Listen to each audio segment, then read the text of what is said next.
Same, pero iba. We are number 1, 06.7 Energy FM Pangga. Huwag mo sabihing radyo, sabihin mo.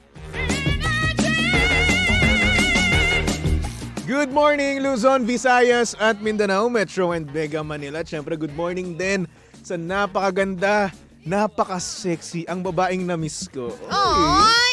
DJ Lindsay, good morning. Hi! So magandang morning, Baby Toby. Ang ganda-ganda mo naman. I missed you too. I miss you. Oh, na-miss mo ako? Yes. Nasa na-stick ako. Actually, teka lang, mamaya natin Wala pag-usapan na. dyan.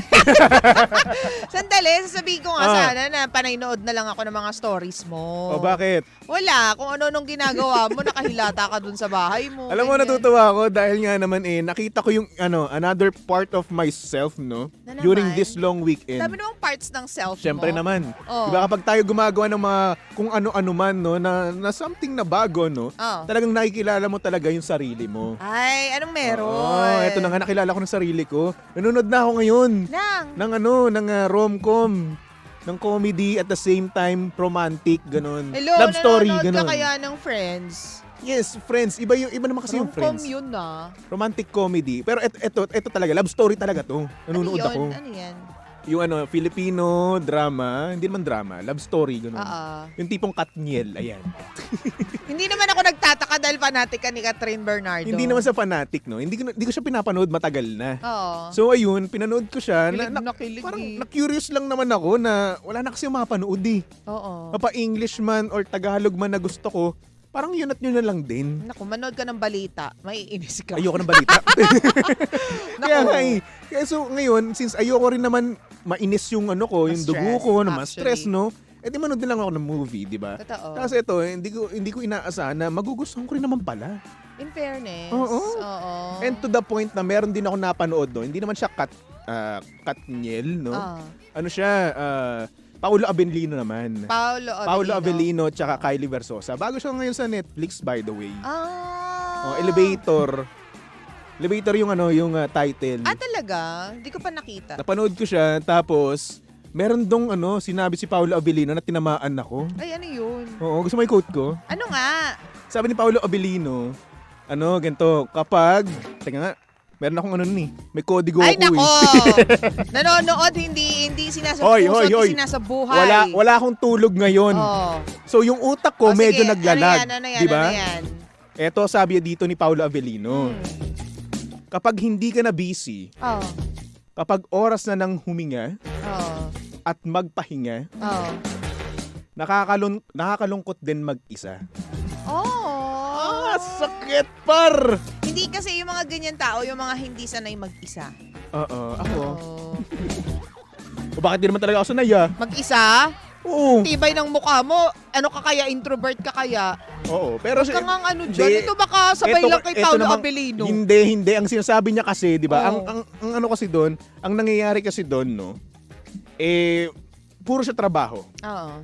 Tapos, pagdating naman sa love life, wala siya. Okay. Mag-isa lang siya. Oo. Marami naman tayong pangga na Oo, ganyan. marami tayong gano'n. Yes, meron siyang mga kaibigan, no? Pero malayo naman ngayon. Oh. So ngayon, mag-isa lang siya. Okay. After niyang maging busy, Okay. after niyang, parang kapag oras na niyang huminga at magpahinga na, mag-isa na lang siya. So ibig sabihin, lahat ng mga bagay no, ng mga malulungkot sa buhay niya, naiisip niya ngayon. Oo. Diba? Doon niya naiisip ngayon na mag-isa lang siya ngayon. Kaya nga ako naniniwala ako, Baby Tobes, na dapat maging confident ka muna and at peace ka muna with yourself. Bago mo i-occupy yung sarili mo with friends and other people. Yes. Kasi at the end of the day, ikaw lang sarili mo lang yung kasama mo. Tama ka Ito dyan. lang yung bahay mo na titirahan mo for many years. Oo. Kumbaga, be your own best friend. Tama ka dyan. Diba? Ay no, kaya anong sinabi yun ni Paolo Avellino, no? Yung kapag hindi ka na busy, kapag oras ng magpahinga, kapag oras ng huminga at magpahinga, saka ka mararamdaman na malungkot pala mag-isa. Na ano ako noon, parang, aray, teka lang, parang binaril ako ganun Pero at the same time naman, maganda rin naman talaga yung movie, no? About siya sa hindi sinusukuan yung pangarap, no? Oo. Try mo rin naman yan, no? Oo. Sige nga, tingnan ko nga yan. May mga lesson din naman na natututunan. Kapag nakapagpalit na ako ng laptop. Bili mo ang laptop ko. Kasi naiinis ako sa laptop ko. Alam mo ba Bakit? yun? hanggat hindi ko siya na-update at ayaw mag-update ngayon, hindi ako makakapunta dun sa site na mga napapanoodan ng mga movies. Ay, Sarap nako. ibasagin ng laptop ko. Kaya Huwag mo nang basagin. ipapamigay ko na lang. Bigyan mo na sa akin. Paraffle natin. Bigyan mo na Charing. sa akin. Ako nang bahala dyan. Hahanap muna ako ng kapalit. Palit tayo. Magdadagdag ka nga lang. Walang Ganun. kwenta yung akin. As in, baka maya Uy. magka-friendship over tayo kapag yun yung Ay, pinag- oo, wag na. Wag nating i-risk. Wag, oo. Anyway, sige. Pero wag yun na nga, natin kamusta naman ang pag-usapan. ano mo? Ang long weekend mo? Masaya ang long weekend ko, nakakapagod. Bakit? Anong Dahil nangyari? namanhikan na nga ang pamilya niya. Ay, nako. Namanhikan. Uy, pamamanhikan na naganap. Ay. Uy, nagpapasalamat po ako sa pamilya ni Romel kasi for, all the efforts of going there all the way from Antipolo to Batangas. Yes. 'Di ba? Kasi yung iba hindi sanay na bumiyahe ng ganun kalayo. Mm-mm. Pero syempre, talagang full support sila, buong pamilya, walang nakakatuwa. naiwan. Oo. Si Ate Nancy lang hindi nakasama. Bakit? Ganyan. Kasi walang magbabantay sa mga aso doon sa bahay. Okay. Yun naman pala. Yun. Maraming salamat po. At masaya ang aking mga magulang. Nakakatuwa naman. Ang tanong, kailan na ako kakanta sa kasal mo? Hindi ka kakanta. Toby, hindi ka bakit? kakanta. Pag ako kumanta, Diyos ko, sabi ko sa'yo, Wag na. napakaganda ng Hindi ka magiging ano mo. makakahawak ng microphone, Toby. Bakit? Baka kumanta ka. Yun na nga eh. Bigyan mo ko ng kahihiyan Wedding sa araw singer. na hindi ka wedding singer. Ano ba gusto mong kanta? Palagi, Wala. di ba? Di man Ako, Toby. araw-araw na nakangiti. Ay, naku. Ilang beses na rin tayong humihindi. Ay, naku. Alam mo, ang saya Palagi. pala ng gano'n, no? Oo. Na, alam mo yun, bumalik ka sa tradition. Ito naman eh, sa binago roots. yung Oh, binago yung topic Binago eh. ko talaga, Toby. Kaganda-ganda ng boses ko dun, oh. Sana balang araw, no, mamanhikan ka na din. No? Ay, hindi ako nagbibiro! Promise! Sana mamanhikan ka din balang araw. Bakit? Malabo na yan. Bakit malabo? Ito, Well, siguro in the near future, hindi pa sa ngayon. oo nga, balang araw nga sabi ko eh. Balang araw, Sana siguro ma-experience mo mga- rin yun. 15 years from now, Oo, at least mangyayari. pero sana rin naman mas soon, mas better, di ba? The Oo. sooner the better. Ganun. Oo. Mm. Kasi iba pala talaga yung, alam mo yun, na-practice namin yung yung Filipino tradition na pamamanhikan. Oh? From the word, pamamanhikan is panhik. Mm-mm. Kumbaga, aakyatin mo yung babae doon sa Mm-mm. bahay nila, tapos hihingin mo yung kamay. Oh, No. hiningi yung kamay mo. Oo. Nakakaloka! Ano yung feeling? Ano yung feeling? At di parang ako na parang napisat ako doon sa gilid. Alam mo yung parang napisat ako ng very light doon sa gilid. Kasi for the very first time, di ba sa mga events ako lagi yung host. Ibig sabihin ko lagi yung nagli-lead. Mm-mm. Pero this time around, si Romel talaga yung nagsalita. Aww. As in, tahimik lang yung nanay, tatay ko, Mm-mm. yung mga ninong at ninang ko, ganyan. Ano ba sinasabi kapag namamanhikan? Wala din akong idea, girl. Diba? Parang Wala, ang hirap girl. eh. Wala din akong idea, baby. Kaya nga, alam mo, para akong pinisat doon sa gilid. So, ang nangyari nga, maraming salamat po sa pagpunta, ganyan. Okay. Tapos, alam naman po ng lahat na medyo matagal na nga kaming engaged. Oo. Parang humihingi din po ako ng pasensya dahil natagalan. Mm-mm. Pero ngayon, eto na po ako, kasama kong pamilya ko, ganyan. At gusto ko pong hingi ng kamay ni Formal. Lara. O para sa kasal, ganyan. Hindi ko ganun. mapigilan kasing magbiro dahil nga it makes me tense. Kapag mga ganong seryoso, Diba? sobrang natitense ako. So ako, yung uncle ko kasi tinawag, Melchor kasi yung pangalan ng uncle ko. Tapos tinawag niyang Memel. Yung Memel, ginagamit lang yun ng mga pamangkin ko na baby. Like mga 2 years old, 4 years old. Kasi nga, hindi nila kaya yung Melchor, so Memel. Memel. So sabi ni Romel, maraming salamat po, Ninong Memel. Tapos ako, Uy. sabi ko na, nandun ako sa gilid, huy, hindi ka apo, wag kang makinig. so tawanan lang yung mga tao dun sa Walang gilid. joke. Kasi hindi ko mapigilan dahil natitense nga ako. So Pero ganun yung yun, feeling. Nare-tense sumagot- ka. Bakit ako naiiyak? So, This yun. is it. Ikakasal ka na. Kaya nga. Tapos yun, so yung mga ano ko naman, yung mga uncle ko naman at saka auntie ko naman, ano naman sila? Ganun na. Ganun lang. Ang cool dude nila yun. Oo, sige. Tapos yun, Ganun. Ganun lang sila. Tawang-tawa ako. Pero at least, alam mo, ang pinaka nakaka-touch doon is, nag-step up si Romel. Which is kailangan naman talaga. Kasi ganun yung alam ko napamamanhikan Oo. Yung lalaki talaga ang nag-step up, Yun di ba? nga. Yun yung nakita ko rin sa mga movie, ganun. Tapos di tapos na lahat. Ah. Wala nga sumasagot, pero umuoo naman sila. So parang, kasi nanibago din lahat. Feeling ko, parang first time na maka-witness. Hindi naman siguro first time, pero yung sa part ng parents ko, syempre, ako yung pangalawa. So, parang nanibago sila na may pamamanhi ka na magaganap, ganyan. So, parang na-culture shock sila, ganyan. Tapos, ako, parang, dahil nga natetense ako, gusto ko ma-break yung seriousness. Parang gusto ko sabihin, it's a prank! Gusto kong gumanon sa dulo. Wag namang ganun. Kaya nga, It's a prank. tangkaban ako ng uncle ko. Puro kakalokohan kasi medyo traditional yung uncle ko. Yun. Pero yun, nagpapasalamat po ulit ako. Nakakatuwa naman. Nakakatuwa talaga. Ay, nako. The feeling Excited was na so ako. surreal. Excited na ako sa kasal mo. Excited na ako sa magiging ceremony. Excited na ako sa magiging kainan. Excited na ako sa pagkanta ko, di ba? Hindi ka kakanta to. Basta yung kasal, mangyayari na lang siya. It won't be a big wedding. It won't be huge. We want it to be super intimate and super, alam mo yun, family, ganyan. Family lang muna, tapos the rest will follow. Oh, sige, wala na ako doon. Oo na, sige, hintayin okay mo, lang. Hintayin mong tawagan ka ni Banker. Banker? Okay lang. Basta! Ito masyadong May kita mo lang ako doon, may hawak akong mic, no? Alam mo yung yung may mic ka na, tapos meron ka pang speaker. Tapos biglang bubukas yung yung Oo, pinto. bubukas. Itigil ang Kakanta kasal. ako doon. Itigil nyo ang kasal, kakanta muna ako. Di man araw-araw na nakangiti. Guard! Biglang ko tawagan. Guard! May baliw dito. Pero seryoso congratulations. Oy, salamat. I'm so proud of you. Sa inyong dalawa ni Kuya Romel. Maraming At sa magiging salamat. journey nyo pa, no? Oo. At eto wala na akong regalo sa inyo. Okay lang. Buti naman. Alam mo, gusto ko nga sabihin dun sa mga kaibigan ko na, at saka pamilya, na hindi na kailangan, huwag na kayo magdala ng regalo, yung presence lang ninyo yung kailangan namin dun. Hindi kasi laging nape-pressure yung mga tao na ganyan, di ba? Actually, sa hirap oo. ng buhay, anong bibigyan namin ng regalo sa ikakasal, Tama. anong dapat bilhin, ano bang wala pa sila, wala po kayong kailangan dalhin.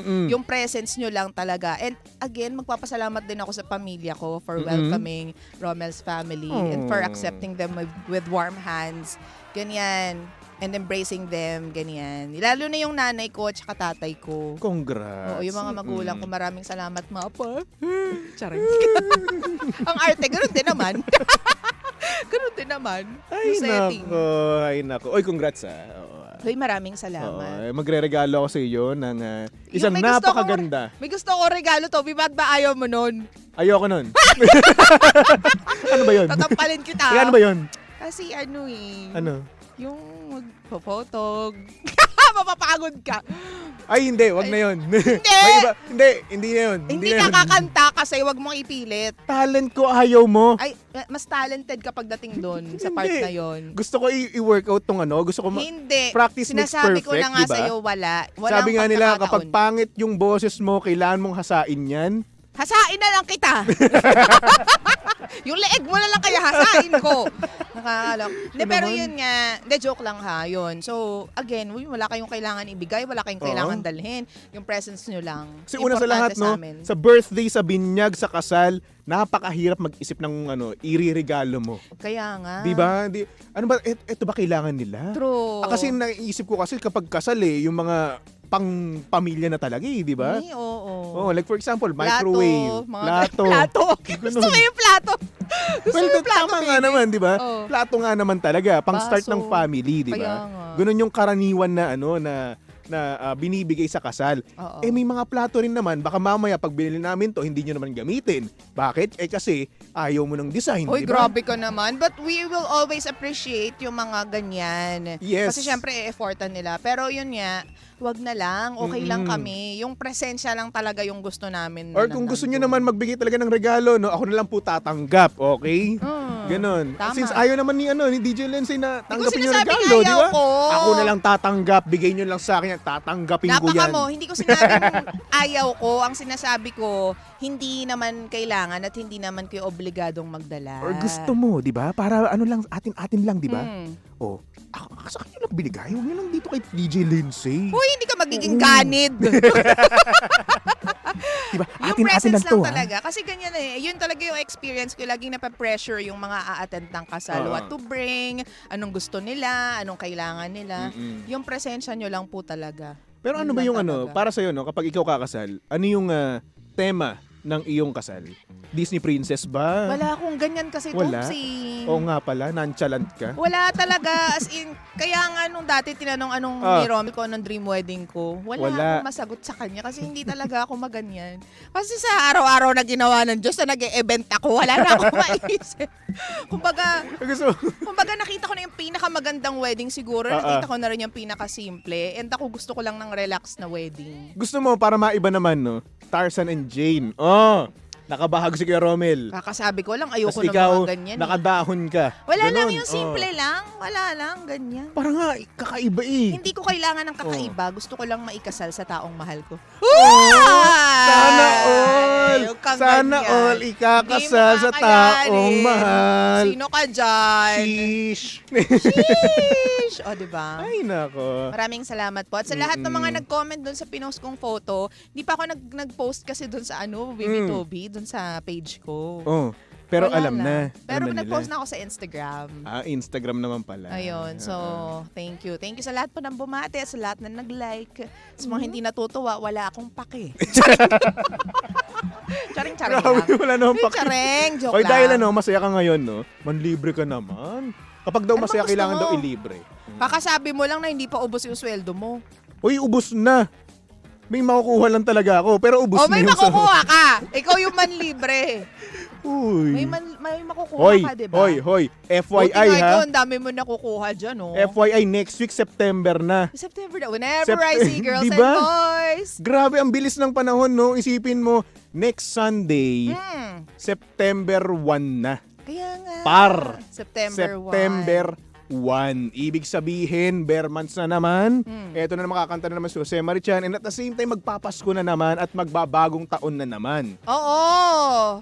Ay. Si Mama magba-birthday, September 8. Di ko makakalimutan dahil si Papa Jackson. Si nanay ko, Papa Jackson, nanay ni Papa Jackson. At meron pang isa Ay, wala na akong alam. na birthday. Ay, ng oo, si September Sheena, 25. 8. Hindi, September 8. Marami sila magkakasabay ng September 8 eh. Oh, wala. Maraming magkakasabay ng birthday ng September 8. Wala ata. Ano Kasi ka ba? ang alam ko, si Sheena lang tsaka si Papa Jackson ang may birthday ng September dito. Meron pang isa. Wala. Wala kang kwentang kaibigan. Oh, salamat ah. Oo nga, meron pang isa. O, sino Sinasabi isa? ko, nakalimutan ko na kung sino yung isa pa. Yan. Tapos birthday ko, nakalimutan mo, no? Hoy, September. September yung birthday mo. Sinabi ko nga kanina, in-exclude ko na nga yung sarili ko dun sa Kaya sinabi kong nga. birthday ng Jax. Oh, in-exclude ko na sarili ko, Papa Jackson, tsaka si DJ Sheena lang may birthday ng September. Kaya. In-exclude ko na, hindi mo natandaan. Iniisip mo October birthday Hindi ko. yan, naisip ko kasi yung Hindi. yung Neo mo kasi nasa October. Huwag ka na magpaliwanag. Oo. Maraming salamat sa pagkakaibigan. Whenever I see girls and boys. Uy, Merry Christmas. Oo, grabe, magpapasko na naman. Oo. Eto na naman, magpapasko na naman. At the same time, single na naman. Consistent yan, par. Oo nga, at least sanay ka na. Simula January, sa last Christmas, sabihin na natin, Oo. single ako hanggang ngayon. At least sanay ka na, umaasa ka pa ba? Hindi na. Ha? Tanggap ko na. Nasaan na ba si ano? Uy! Siya kasi, Sabi ko sa'yo, ha? wala akong O, sige. sinasabi, nagtatanong lang Ilalaglag naman mo ako dito. Ilalaglag ko yung Wala, ano mo. malalaglag. Kung Good ganyan, job. ikakasal na ako. Walang malalaglag sa Ay, pagkakaibigan nako. ito. Anyway, mga pangga, bago pa magkalaglagan, no, ang dalawang ito, no, si Lindsay at si Baby Toby, no, ay nako, eto na, susunod na ang napakaganda, napaka-sexy DJ Lindsay para sa programang Lihim ng Liham. And of course, nakasama mo at nakalandian ng hot baby boy ng radyo. Walang iba kung hindi si Baby Toby. At syempre si Baby Toby ay pwedeng-pwede nyong stalk at i-follow sa lahat ng kanyang social media accounts. Hanapin niyo lang Baby Toby 1067. Okay? Okay! So eto na nga for our next song, no, theme song ng pinanood ko nung Sunday. Ano ba yan? Yung Elevator na movie. Kaya nga, ano nga yung theme Oh, song? Arthur Neri with the song Higa. Ayan. Tumutok lang dito. Sa estasyong same, pero iba. Ba't may binubulong ka dyan? Steamy kasi higa. Gusto mo ba yung higa? Basta yun na yun. Tumutok lang dito. O, Sa estasyong dapa. same, pero iba. We are number 1, 06.7 Energy FM Pangga. Huwag mo sabihing radyo. Sabihin mo.